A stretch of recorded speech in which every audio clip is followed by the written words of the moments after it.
Yeah, the call wild's always bringing me home. Call wild's always bringing me home. Call wild's always bringing me All right. Hello, wild ones. Welcome to another episode of the home. Find Your Wild podcast. I'm so excited to have Nica Quinn here of Nica Draws Nature. How are you doing today?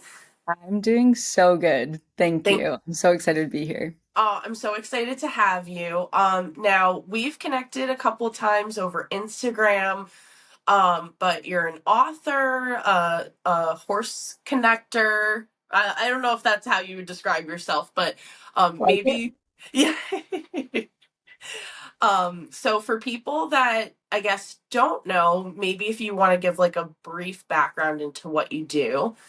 Absolutely. So I would say first and foremost, I hold the title of artist in terms of I finally feel like I can accept that as a title, which is Yeah. really exciting in various ways. And I see art in, through drawing, through whether it's graphic design and web design like I'm doing now, or it's writing and, sharing your voice in different ways. Like I see art as such a wide spectrum. And so, yeah, I would consider myself an artist. Yeah, I love that. And you went to school for graphic design too, right? I did. And it's funny because at the time when I was signing up for university that they just, push you into and say, what career are you going to do? At 18, when I literally didn't know. um, I looked at a practical side of art and I was like, maybe graphic design will help me keep up with technology in the future and I could have a job with that. But in Mm. my heart, I was like, probably not what I'm going to do. And yeah, so through college, I didn't love it. I enjoyed it. I found some joy in it, but I really thrived in my art classes of just like the painting classes, the life drawing classes were my favorite. I like Mm. maxed out how many times you could take that class. Um, and it was just really a time of exploration in my own art and then also learning foundations of graphic design, which hilariously enough is what now I do today. So I took the time off. I went traveling in between. And by in between, I mean, I went indefinitely and finally came back and found that putting my art online and working in that way is can work for me. So yeah, here we are I today. love that. Yeah. Um, I feel like it's so funny with because like I love obviously I'm an artist too, but I think that it's so funny the the pause to use the not organic pencil and paper and everything like that. Because I remember when I first got my iPad, I was like, I don't know, about like, because I'm used to drawing and being able to erase, and I actually feel like it made me a better artist because of like all the different layers and being able to not see at all my previous mistakes and to be able to, uh, draw around them. So, I don't know if you have like a similar feeling, but it's so cool that you were against it and then we're able to do that now for a living. It's such an interesting like evolution as well because I mean my whole life I've just had sketchbooks at hand, always having colored pencils or markers or just different types of pens. Like I just loved putting pen to paper. That was just, that was my passing time. And I would say when I got into graphic design, I was like, oh, this is limiting because it was only I feel like it's already so outdated, but I only had these big computers and you could only click with the mouse. Like I couldn't draw in the computer yet. Like I couldn't, you know what I mean? Like I didn't have Yeah. an iPad, I didn't have things like that. Somebody came in with a Wacom tablet at one point at the end of my like years there, and I was like mind What blown. is I was like, wait, what? What is this craziness? So that was like a little glimpse into like, oh, that's possible. And yes, I found that like the mouse and the clicking and the everything, I just didn't love that process because I just wanted to draw and have it, free flowing. But now using an iPad, it is drawing. It is just straight up art, drawing. Yeah. It's my sketchbook. It does everything for me. And though I do love still putting pen to paper, it's something I've found that I'm not doing as much anymore. Yeah, However, it's something I do want to get back into because just as you said, in one way, it's like it doesn't let you make as many mistakes in the same way. So actually, you just have to go with the lack of perfection and embrace that. Whereas, like, I find myself in the digital world, I'm like, oh, I can make that better. Oh, I can make that a little bit, like, and it's it just true. Yeah. it can really clean it up pretty easily. And I love the rawness of like just organic art. Like I really do love that. So it's finding a balance. And so like in my iPad, I'll use brushes that make it feel that way because I don't want it to look perfect and polished all the time. So a Yeah. lot of times I won't like I'll just catch myself just keeping it messy and raw on purpose. I was like, that's not a perfect line, and I want that. Like I want to keep Right. the imperfections because that's what makes it feel not like AI art.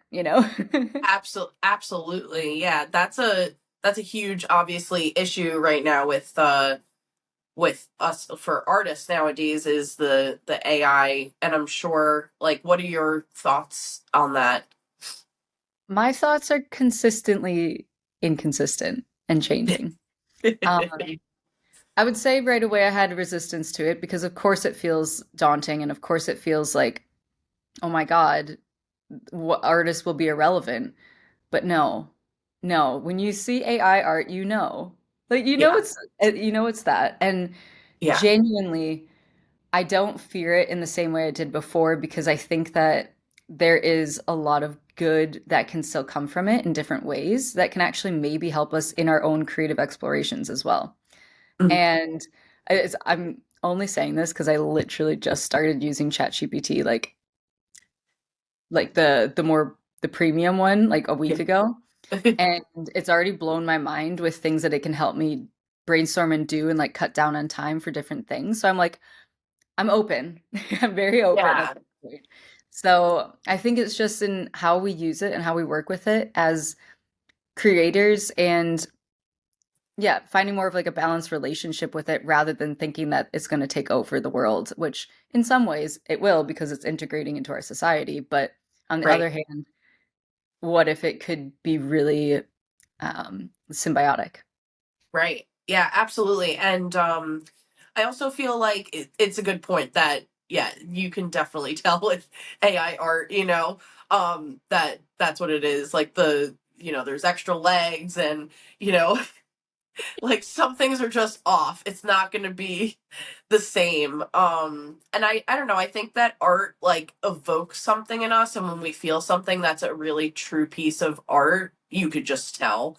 But I do agree that there are some benefits, right? Like especially with I don't know, like it should be the kind of things that like help us with uh I don't know, like maybe science or, conservation. I love that aspect of hopefully that it can help us in that way and um, not take the fun stuff from us like art, but it's definitely a good tool. Like I think that, if I need to like clean something up on like my like what I'm writing or like, for some of my clothing stuff, like I'll put it in there and I'm like, oh wow, that's a good way to put it. Okay, yeah, that makes Yes, sense.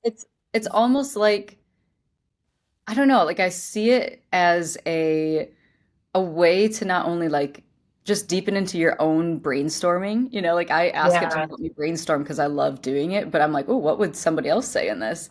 And the other thing is maybe helping you cut down time that you can then otherwise spend in your creations. So if Absolutely. writing copy and content isn't your thing and you want help with that, but then you have more time to actually draw, amazing. Yeah, Amazing. I think So that's great. Yeah, I think that's what there's I use it for too, because everybody wants to go back to the fun stuff, drawing, like, or at least for exactly. us. Exactly. And yeah, I think it'll just evolve in time to be just kind of integrated and it's wild, but that's the age that we're living in. Yep. We're in an age of technology and we can resist it to a point, but it's Yeah. inevitable in others. Yeah. Yeah. I think it's a good idea to, I mean, I'm all about like balance. So to be able to integrate like still being like our wild, our natural selves, but like we're also at a point in time where obviously we're with technology, and but it is really helpful because if we look back in time, people are like, oh, we should just have it like it was in the past. And I'm like, well, there was a lot of really not great things in the past too. So I think we're at a really good point where like in our own human evolution where we could like look back and be like, okay, we can accept these certain things and we can accept other people, and there's a lot of really good aspects of that. And then obviously like science and technology is really great for health, for making sure people are healthy and all that stuff. So but I think we can also like genuinely look back and like look at all the good stuff too and try to incorporate that into our lives as well. Absolutely. And it's like technology is everywhere, whether it looks like futuristic metal cyborgs or it looks like how we work with the earth. Like the Right. word technology is just innovative strategies and co-creative ways to work with, I don't know. I'm not really sure where that was going with that one, but it just like Yeah. technology is innovation, you know? Yeah. And that is what creativity is. And you keep evolving, you keep creating, you're building new technologies constantly. Yeah. So, yeah, it's really interesting. I wanted to actually bring it back when we were talking about people being drawn to like real art Mm. and finding the balance. I feel like, so I went out and saw Wicked right away when it came out. Mm. And to know how much effort went into the creation of that, to Mm. know that every single thing on like on that screen was actually created in real life, that the actresses, the singers, they were literally doing their stunts and singing at the same time. Like to see that kind of effort and commitment into that art is why it's a sensation right now. Beyond it being you know, a beautiful musical brought to life and beyond it being part of the Wizard of Right. Oz, like the effort gone into the creation is what people are like absolutely wowed by, whether they know it or not. Yeah, I love that. And like so much like you like you said you could just tell. I haven't seen the movie yet, but like I've seen like little clips and everything. It's hard to get to the movie theater. I did see Moana too. That was my but I brought my son to the movies for the first time.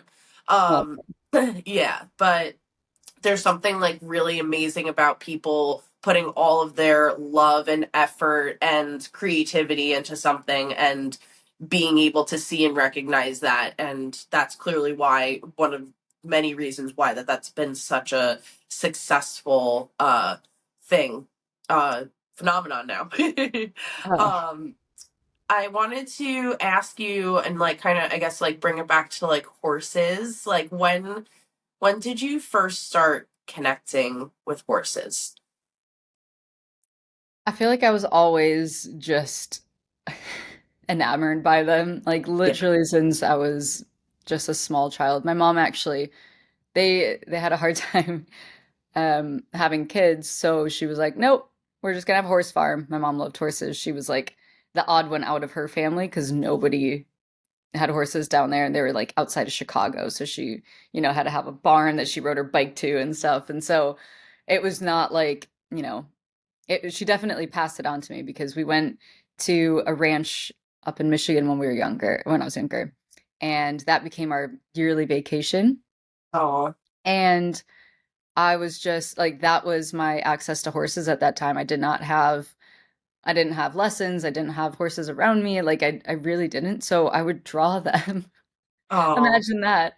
Like Yeah. I had little worlds of my own horses of, I had a friend down the road who her and I were horse obsessed. Also, she didn't have horses. Also, we were just horse girls with our bikes pretending to be horses. Like, Yep. like Yeah. that was who we were at that time. And what's incredible is that she to this day, still one of my very good friends who runs a horse sanctuary up in Wisconsin, and that is where my current horse lives with her and her herd. So it was like such a full Oh. circle thing to see. Like as kids, we just had these dreams of having horses, and now like she literally has a whole sanctuary of horses, and my horse gets to live out there. So It's so it's pretty beautiful. cool. Yeah, it was pretty amazing. Yeah, us horse girls, we always, if we didn't have if access to a horse, we would always pretend, right, a bike was a horse. I definitely did that a lot as a child, so I Yep. resonate with that a lot. Yep, anything. Anything And that like just kept you moving forward, especially your own legs, you know. yeah. Um, yeah, and then from there I ended up working at that ranch in Michigan when I was um just about to enter college. It was like my end of my high school kind of time. And I ended up working there for a few summers. I would guide horse like trail rides, and it was just the most fun. I had so much fun in that time of my life. And then yeah, and then in college I had a friend who had horses and we would just go out riding in the fields bareback, and it was just Oh, literally I look back at that time in my life, I'm like, I did it. I did it right. I'm so glad I yeah. had enough ignorance in my life to have that much fun. I'm so glad at that point that like I can thank those horses from that time in my life for giving me such amazing adventures. Yeah. And from there, that's, I had to keep growing and learning. And yeah, I went and traveled. I ended up working at different horse like trail guiding places in different countries, and ended up working at a ranch down in Virginia as well. And that's where everything really shifted for me. That's Cool. when things started changing in my internal world as well. And it actually took a in the winter, my partner and I would go travel and stuff while the off season at the ranch. And we went over to Europe. We stayed at this place in Switzerland, and she was doing clicker training with horses. Mm, And I knew this when I saw the her workaway summary or whatever, her bio. yeah. And I was like immediately hooked. I was like, I don't know what this is, but I need to be there. And I remember just being like my brain just like exploding open when she handed me what book was it? It was a Karen Pryor book. It wasn't Don't Shoot Your Dog, but I think it might have been. But either way, it was one of Karen Pryor's books, and it was all about like operant learn or like yeah, learning theory, learning about different ways that animals learn. And I was like, wait, what? Wait, all the things that I knew about leadership and dominance and horses is wrong. And yeah, it was just like this huge awakening for me. And I had to go back to that ranch and throughout that year just feel so confused. Like Mhm. I just remember feeling so like I'm doing one thing but learning and thinking another.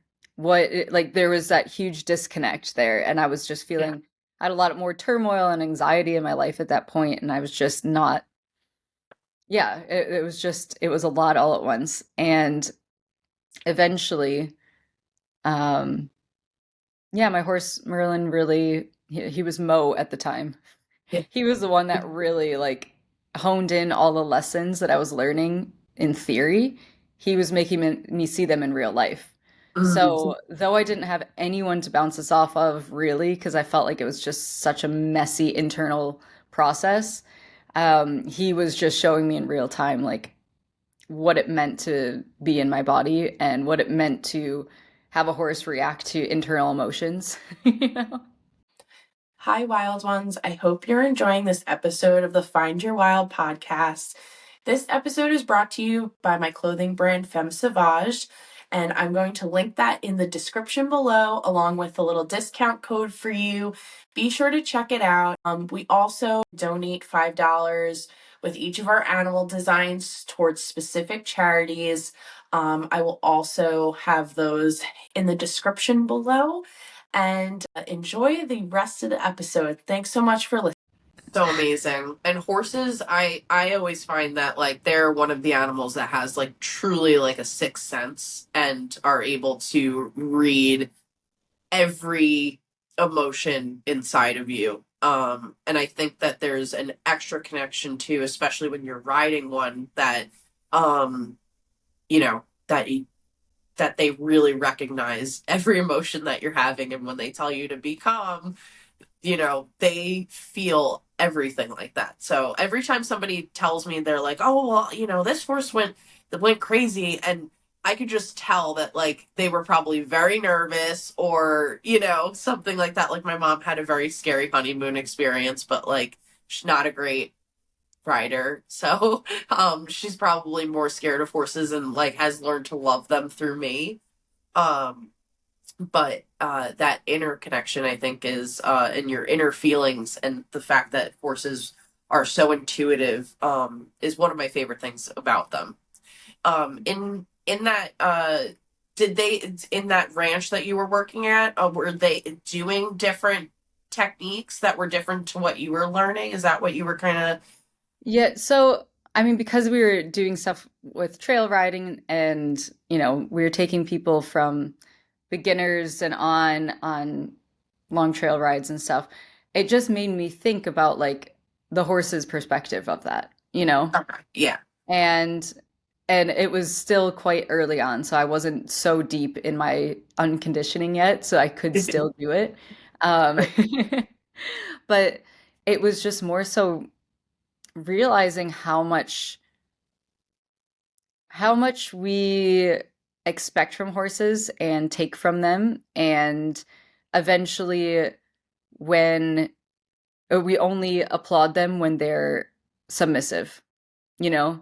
Like a horse is only good when it's submitting to everything that you're saying. There's no asking, there's no true yes, there's no true no.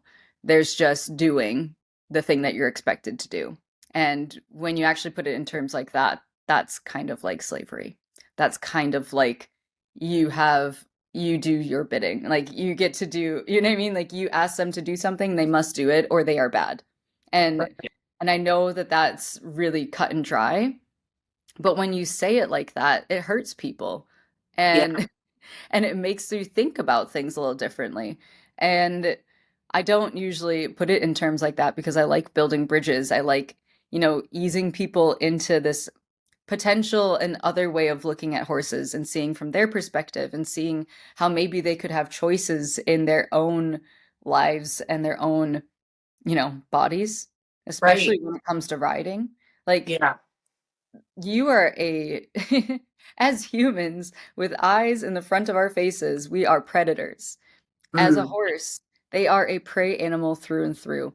And for a prey animal to willingly allow a predator to ride on its back is insane.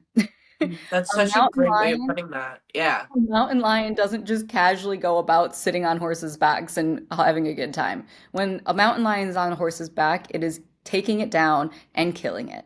So, again, talking about finding your wild, right? Like Yeah. when we're Yeah. talking about wild animals here, a horse's instinct is to run away, is to flee, to fight, to freeze, whatever it may be when it comes in contact with a predator or some sort of threat.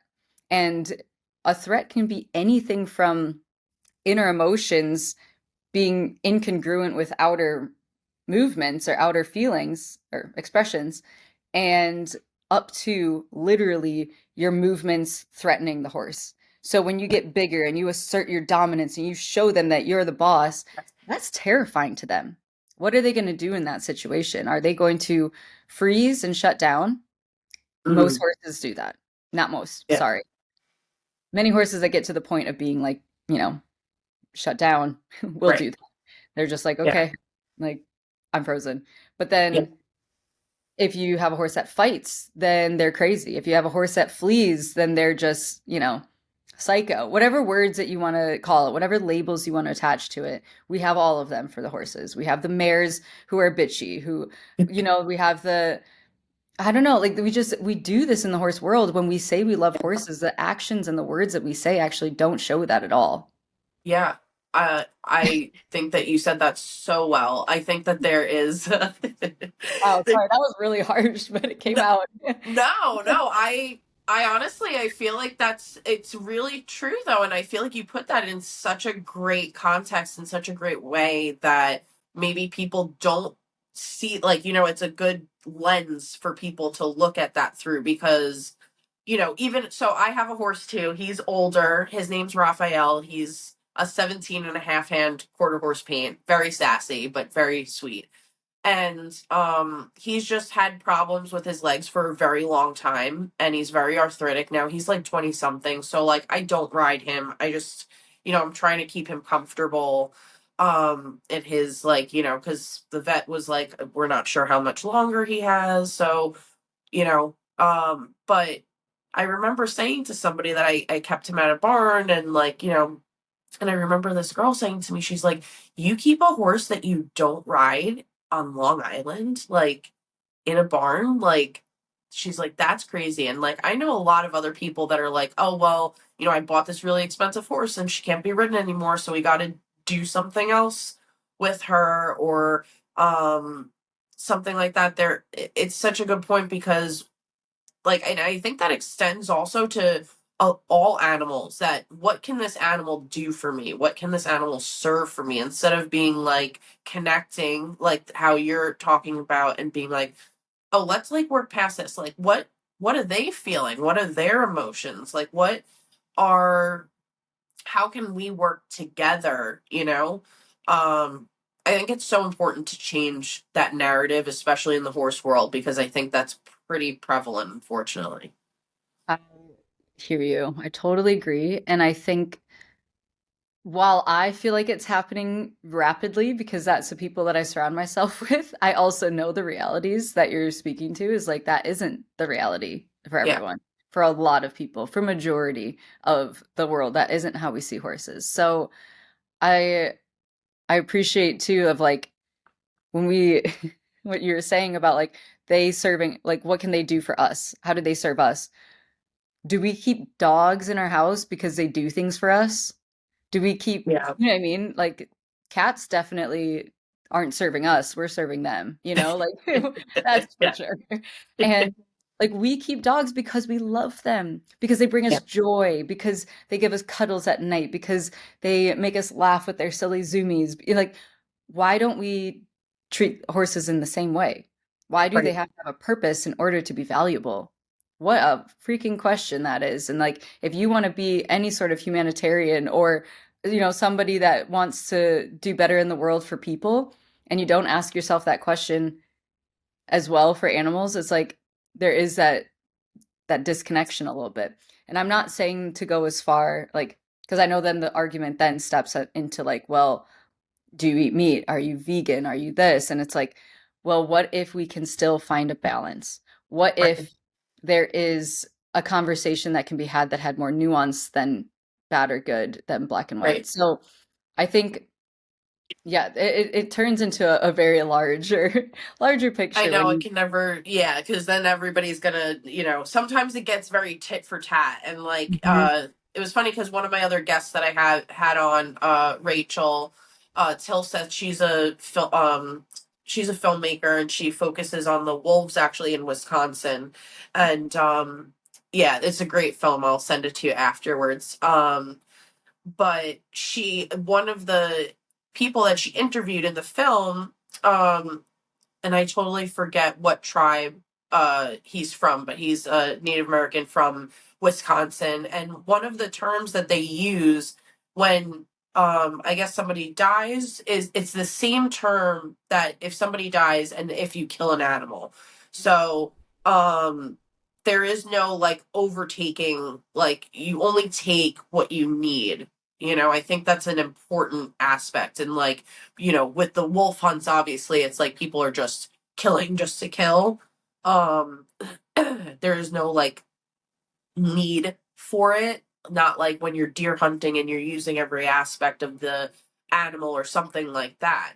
Um, and I think that like also with horses, it's like how can we like because they're one of our earliest domesticated animals too, so they're pretty intertwined in the human story too. Like how can we I think that maybe because they're a bigger animal, obviously they're probably more expensive to take care of, that is unfortunate that but I feel like my thing is that like when that girl said that, I'm like, well, honestly, like my horse is very healing. I like just going up there, getting away from my house, hugging him, giving him treats, and like grooming him. And like that brings me back to myself. Like just being able to be next to him. And I like actually, I feel like there were like a couple of people I followed, you included, that I felt a lot. I wasn't always like that. I feel like when I knew that he wasn't going to be able to be ridden again, I had like this really like deep knot in my stomach, like, oh my god, I'm not going to be able to ride him again, like that makes me so sad, like. And then like I was so confused about the relationship that we were going to have together, but then like, I think it's very honorable, like, like your page and like focusing on just like the connection we can have with horses. And like I feel like we have a very full relationship now, and it doesn't need to be riding or anything like that. You can have multiple different ways of connecting that aren't just you like using. Oh, I love that so much. And that's what a beautiful gift for you too at this chapter in your life, you know? Yeah. That is so amazing that you had that time together of, you know, the phases of riding and adventuring and whatever you did. And then now Yeah. you become, it's almost like, yeah, it's like, what is our relationship without riding? And, what is our relationship without doing? Can we be?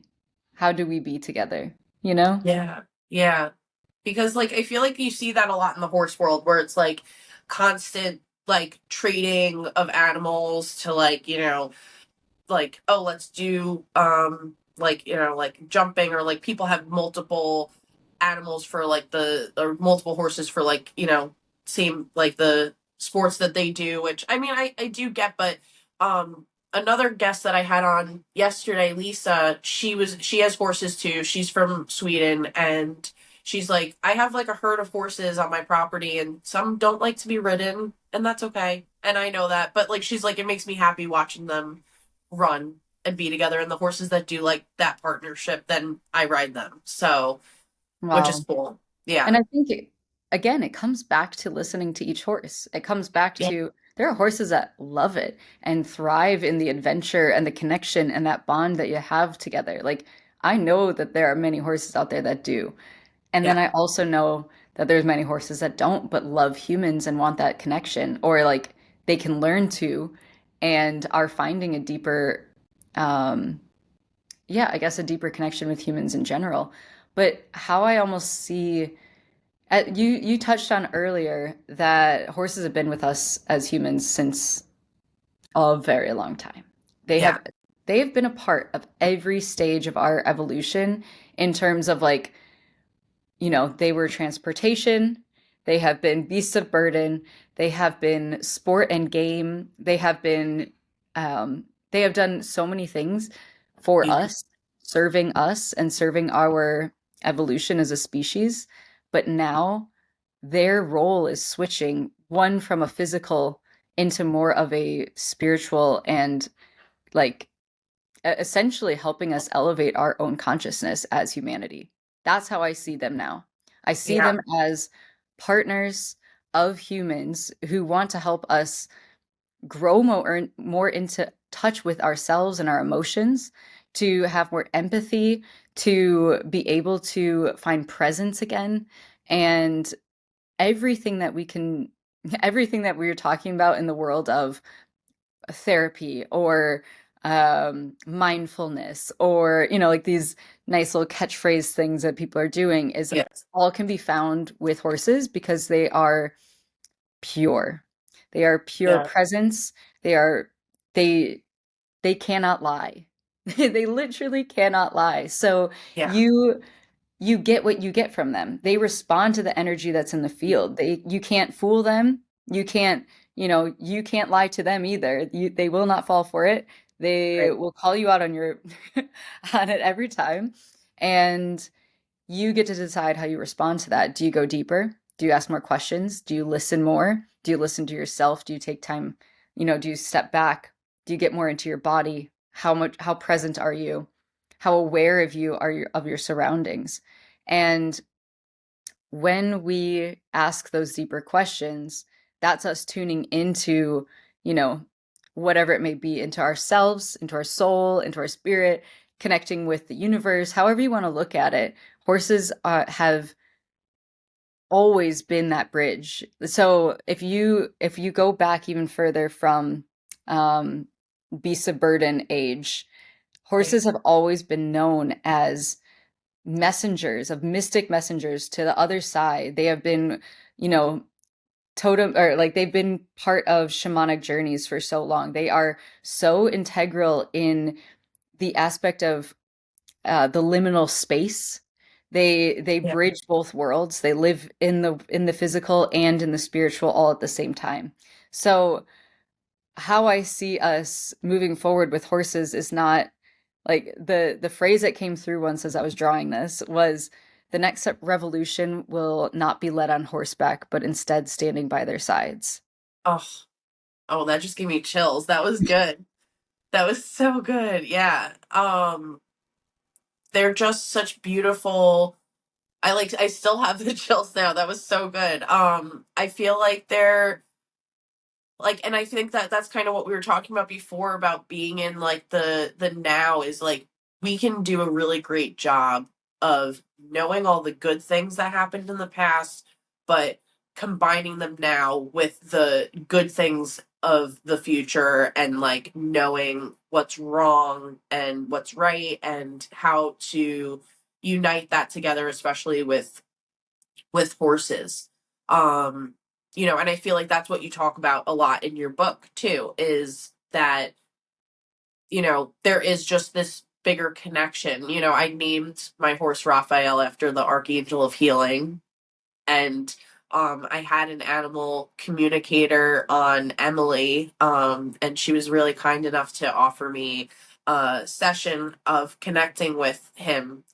And it was really healing because she opened up that line of connection and saying to him like, and not um he felt insecure in his own body because he's like, is there something wrong with me, like, because like I'm not being ridden, like I can't get up there unfortunately as much, like he lives probably like 30 minutes from me, and then I have a son, so to be able to get up there, it's one of my biggest guilts that I can't get up there as often as I'd like. But this definitely opened up the line of communication between us. And then I was like, you don't need to be ridden, I just like to be around you.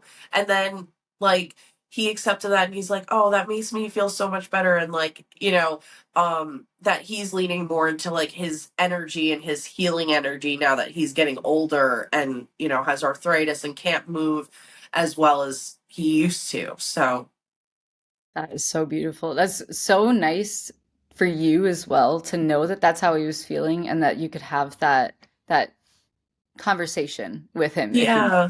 And I think Yeah. that animal communication is such a beautiful thing for, yeah, just acknowledging where the animals are at and just helping people connect deeper to them. It doesn't mean that it's always the exact thing that they're meaning, or like, you know what I mean? Like some animal communicators might, it might be more vague, but it's meant for you to ponder and interpret. Yeah. Yeah. And um and I just think that it's a really cool exploration for people, even if they're on the fence, is what I'm saying. Is if you've never done it before or you feel skeptical about it, just being open to it is huge because the animals love it. They love having that direct line of communication. They love being able to share their thoughts in that way. So, yeah, I think that's really amazing. And you're in Scotland now, right? Yes.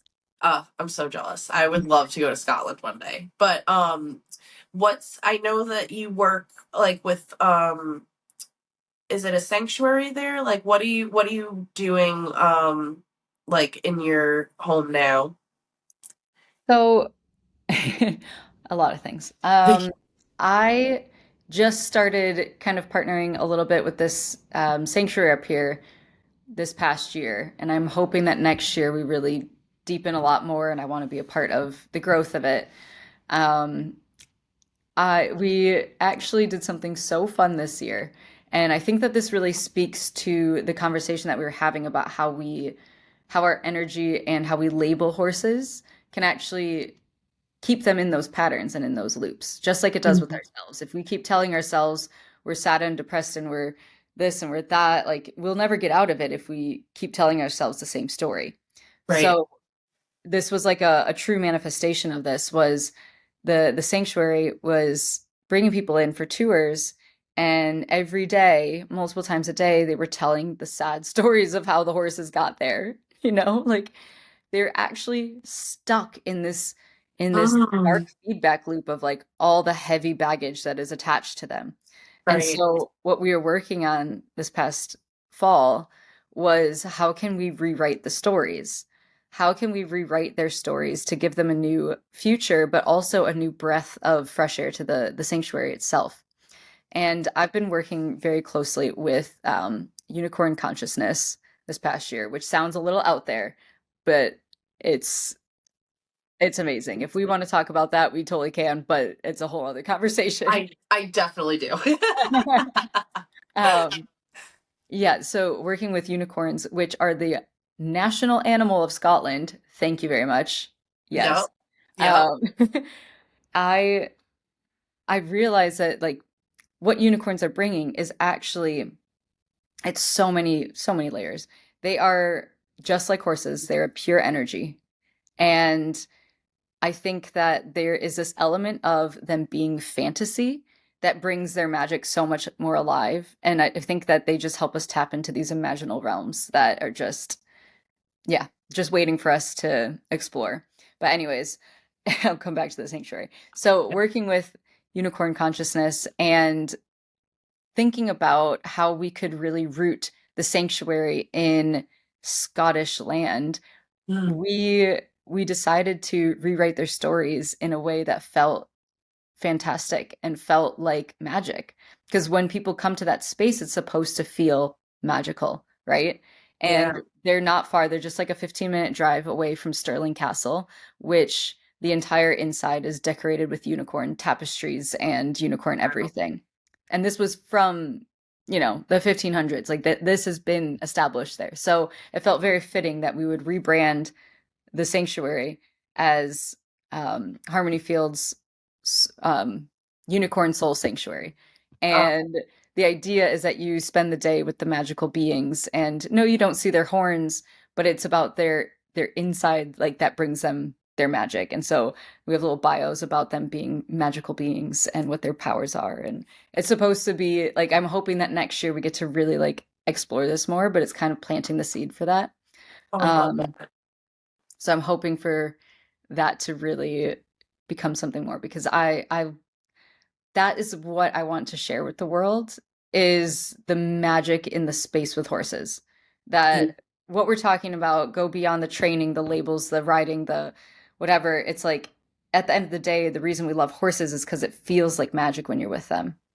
Oh, it really does. Like when you're riding them, when you're near them, it really does kind of feel like this otherworldly experience, even like you're hugging this huge animal and yeah, like when I give my horse a hug, it feels amazing.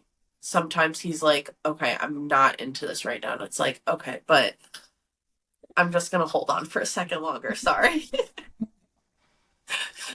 Yeah, um, it yeah. is. It's so beautiful, and most people like this is why there are so many up and coming like therapy centers and equine facilitated psychotherapy, equine facilitated this, equine facilitated that. Like there's so many ways that people are working with horses, though I don't fully see each one as seeing the horse as totally sentient. I still think that there are some that are using them more Mhm. than co-creating with them, but that's a conversation that will continue to develop as people see them in this new way. Right.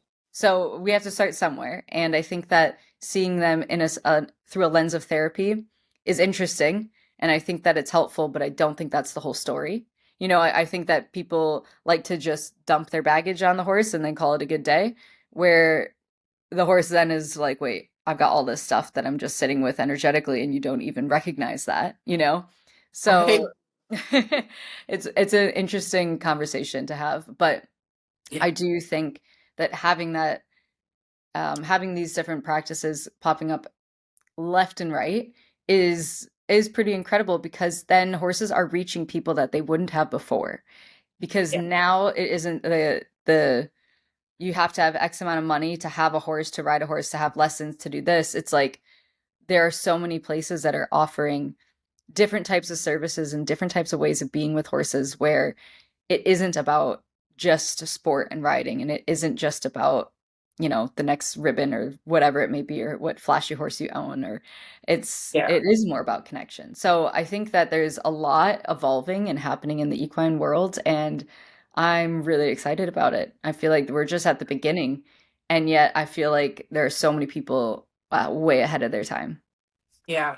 I I definitely see that. There's obviously like the people that are, that I feel like probably unfortunately like use their horses like what can this like, horse do for me like and I think that's such a good point. Like we do connect with horses because they do feel like this otherworldly presence. I mean, how many horse girls grow up because and like I mean, I like in my mind, like I didn't even start thinking about boys until much later because I was just dreaming about horses. You know what I mean? Like what magical places could I like ride in my mind and you Yeah. know? Oh my God, yes. I totally. Uh yeah, but I think that there is something to be said about just like reading the horse and like the body language of the horse and like being in tune to that because they're so in tune to you.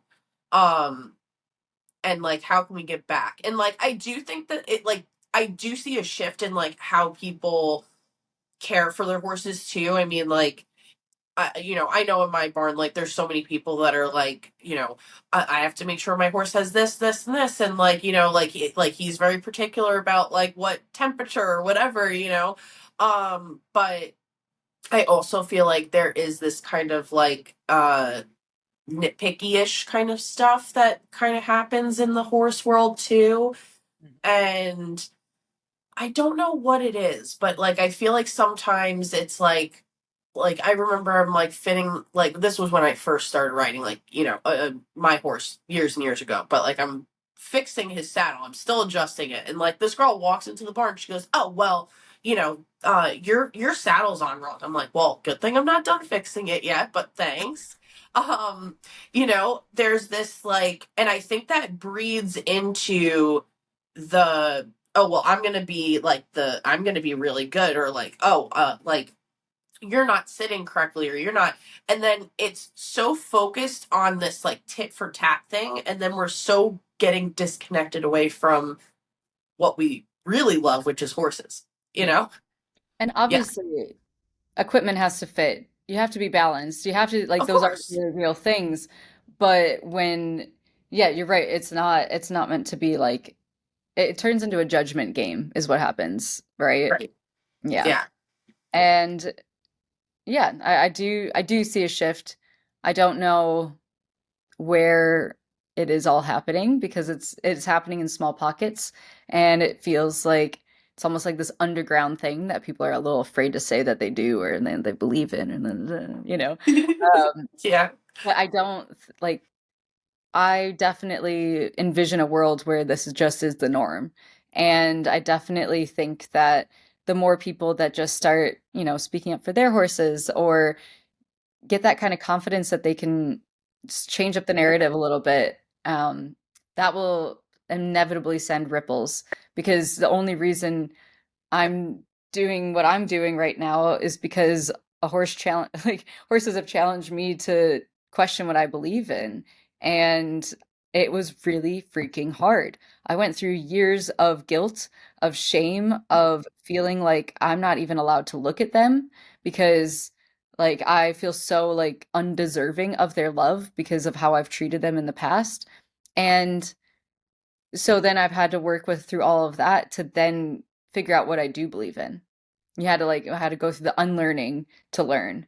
And it's a hard it's a very hard path, but that is also growth. That is also, how we evolve as people individually. how do you grow is by putting yourself in uncomfortable situations Yes. and learning. So horses are just catalysts for our spiritual growth, I think. Yeah. And I also think that they're very forgiving too. So Yes. I think that if you're stepping into that path, and I think that's genuinely like what happened with me and my horse, and I think that he is just very forgiving and open, and I think it like really released so much guilt inside of me too, of and like also just that like we can connect like with our souls. Like it doesn't need to be right near each other all the time, but like he can feel I'm thinking and loving him from afar, you know? And that I'm doing like he's where he's at right now because I want like I know I can't get up there like as often as I'd like. But I know he's being well taken care for and looked after. And I think that's what's, you know, important. And I think that like for people wanting to take this step, I think like also like realistically, like be on the ground with them, do groundwork, do like hang out in their pasture with them or just be like near them and like Read I a feel book, like that's draw a like picture, do anything. And yeah. I mean, I have a long distance relationship with my horse, literally overseas. So I do know that it's very possible to connect with them. And when you do see them in the physical, that it is possible to still have that connection, even though it feels so strange. Yeah. It feels very surreal. Like, how could he remember me after a year? How could we be in this place of knowing each other when I haven't seen him in over a year? Or, Yeah. and it's so interesting, but it's teaching me so much as well. Yeah. So it is possible. So you getting to see him, maybe once a week or whatever it may be, you still have such a deep connection and you have so much history together and there's just so much intertwined and yeah, that's so beautiful. I love that. Yeah. Um and you I love your also I know you have it tomorrow, your little like vision board thing. I'm like, Yes. yes. I think it's like conflicting with another time that I have like something going on, so I'm a little bummed that I can't go. But We'll do a recording if you want. But okay, okay, cool. Yeah, I would love that. But there's something really great about like a vision board and being able to like put your like your dreams and goals onto like the future. Like like yes. I guess yeah. I have so much fun with this because I actually was never really into vision boards before. I didn't really I mean, I've just always I write as my visioning. Yeah. Most of the time when I'm like dreaming up things, it's just writing. So this is a very fun practice of writing and also creating collage with your intentions, with these visions, but it's not supposed to be like straightforward, like cut and paste, what do I want? Period. Right. What do I want? Okay, this could be like what are we talking about? What time frame are we talking about? Like this this vision board process is really like the title of the workshop is actually play with possibility because the idea is that you're meant to think beyond what you think is possible. Right. And the idea is also that you can think you know what you want, but actually if you're open to something bigger or different, your whole entire life might just totally change. Like Yeah. you don't know. You only if you get so focused on one tangible goal, you might you might have blinders on, like a racehorse, you're just down your one lane and you don't see any doors opening alongside your walk or what I Right. mean? Like Right. if you are so focused on the end goal, you might miss so many opportunities in between. And so it's the play of how can you be committed and focused in your dreams and then also allow trust, surrender, and flow into your life. But then the extra ingredient to that is actually aligned action. And how do you take steps towards these dreams? How do you act on, little impulses, nudges, instinct, whenever you follow these little breadcrumbs, you Right. start building momentum. And this is like the dance with the universe. This is co-creating. This is manifestation, however you want to call it. This is Right. like building momentum for your life. And then at one point, what momentum is like you roll a rock down a hill and it gains speed as it goes. At one point, you had to push. You had to push a lot and you had to really try. And then all of a sudden it starts rolling and you don't have to have that try anymore. And you might have to like nudge it every now and then, but it's on its Go. own. It's rolling. And that can be how we live our lives. Okay. I The I end. love no, I love that. And I think that for multiple pieces of that is that I think sometimes it gets misconstrued in manifesting that it's like, okay, I'm going to put this out there and it's going to happen. It's like, well, you got to put in some effort too. Like Yes, you that's not can't what we're here manifest for. on That's not a how the couch. universe works. Action is absolutely important. Um but also to you might not like I think that's such an important part too is like that if you have your blinders on you're not going to notice is you never know there could be a totally different way to get to your end goal that's Yes, going to not look like how you ever thought it's going to look like could or it be might better. be even better so yeah. Could be better. My favorite thing to tell myself, and actually this was from my horse.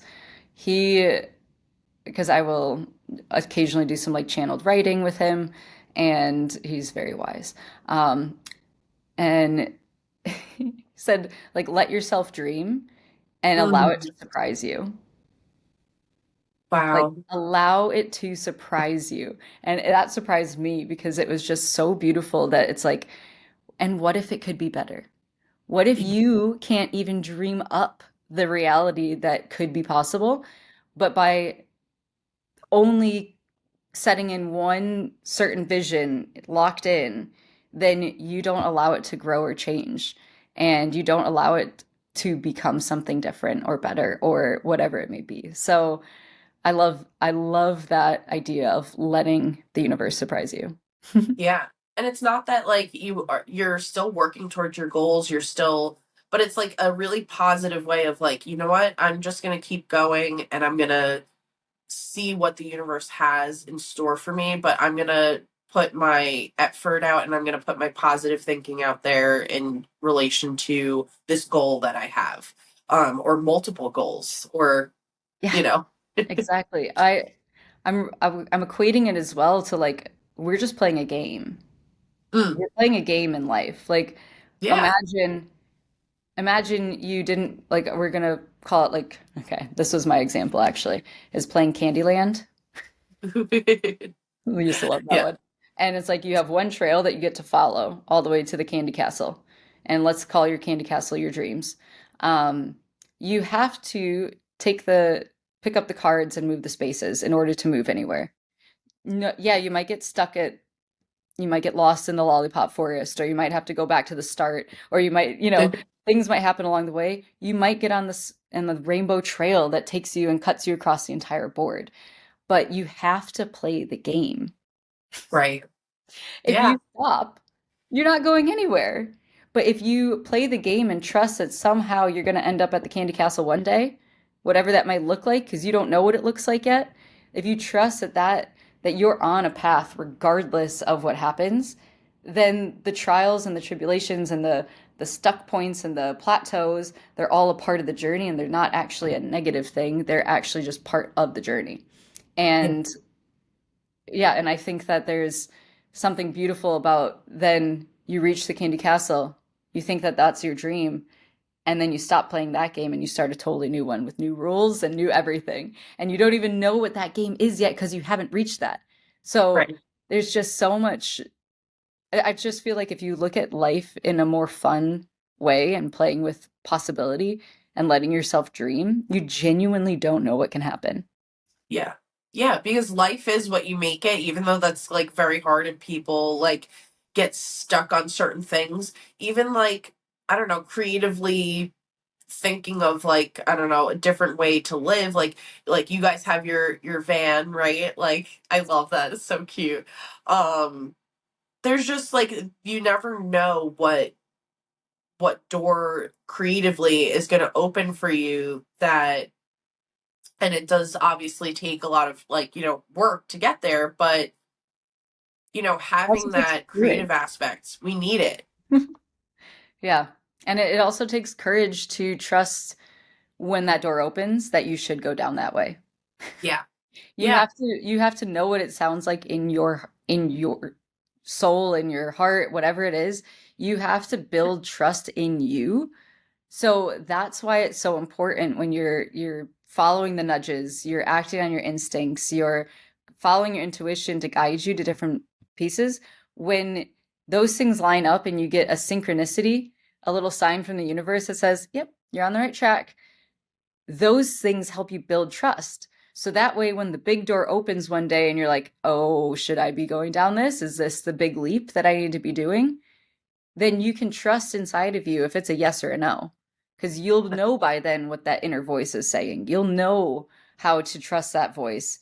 And then again, like once you take that step, you don't know where that will lead. So yeah, Yeah. it's definitely scary and it's not easy. And if anybody tells you it is, they are absolutely lying or they're trying to take your money. Like Good point. Good point. Yeah, it's definitely, it's not easy, but I think it's good to have a mental, I don't know, and it's fun to be like, oh, these are my dreams and my goals, and then to look back and be like, and then you have that in the back of your mind to work towards. Um, I think exactly. that's amazing. Um, Nica, thank you so much for being on. I really appreciate your time and I love chatting with you. I feel like I could probably go on forever with you, but I know you're busy. Tell people, and also if you have your book to show them, uh, if it's there. I didn't have mine. So, Dear Equestrian, I love it. The visuals are gorgeous. I'm gonna link everything below too. Oh, so beautiful. I know you worked so hard on that too. But for people listening, tell them where they can find you and connect with you. So you can either go to Instagram and it's Nica Draws Nature or nicadrawsnature.com. Awesome. And I'll link that below so people can easily access that. But thank you so much, Nica. And thank you so much, Wild Ones, for listening. This was such a fun chat, and we'll see you on the next one. Bye.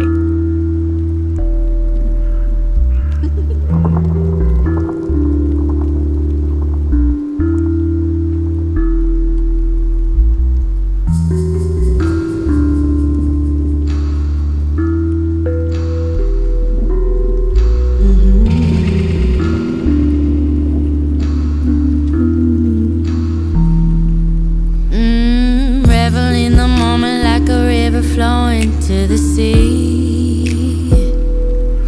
I feel the energy of life force flowing all through me,